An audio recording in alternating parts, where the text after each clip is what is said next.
Morning, HPC. Welcome to the last ramble for a week. I'm going to be not rambling whilst we have the week of Lockdown Lives mission, the things that will be coming up, which we want to be encouraging people with and pointing people to, will be the testimonies that people have written, their experience of life in lockdown, the difference that Jesus has made there, and the two Sunday services. Do be praying and thinking about who you might be inviting to those, please. The first one this Sunday, Where is God in a Coronavirus World?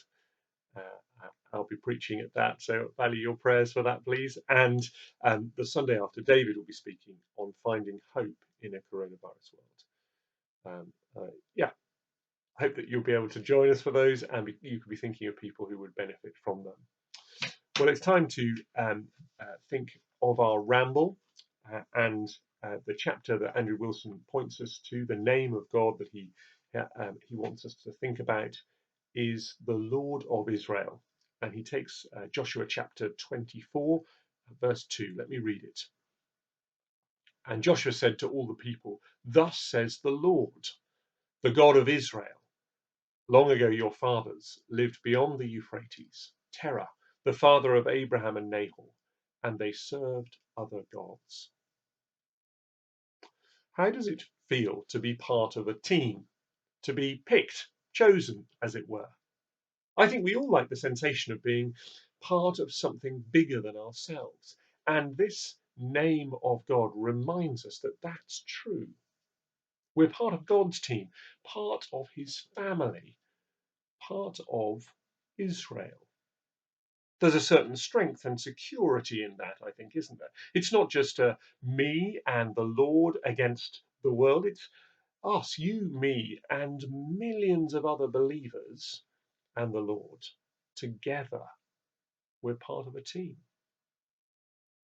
One of the strange things I find about saying the creed in church is not only am I encouraged and reminded what I believe, but actually I'm also shown what Christians all over the world believe. I often think as we say it, I wonder in how many other different places are these words being said, but in a different tongue, in a different land, in a different time zone.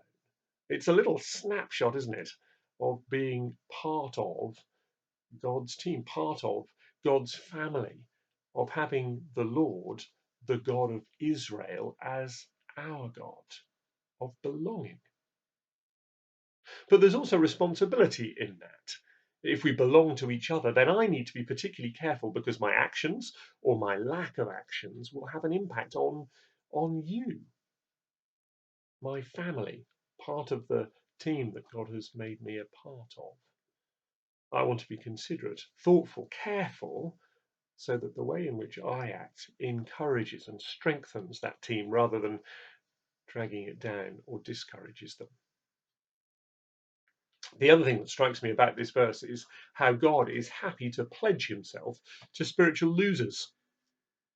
There was nothing in Abraham that God looked at and thought, oh, he's kind of like open spiritually, and yeah, maybe he'd be interested in knowing me. Now, this verse reminds us that the God of Israel chose Abraham whilst he was an idol worshipper. And however polite you and I were before we became Christians, we were spiritually dead before Jesus chose us. That brings you down a peg or two. Well, it certainly does for me anyway. Lastly, having the God of Israel as our God means that all the promises that he makes to his people are ours in Jesus Christ.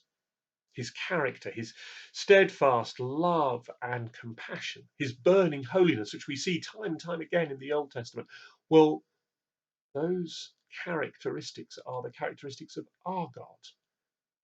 We see in him that steadfast love and holiness, that compassion, and we're to think, well, that is our God as well as the God of the Old Testament, if you like.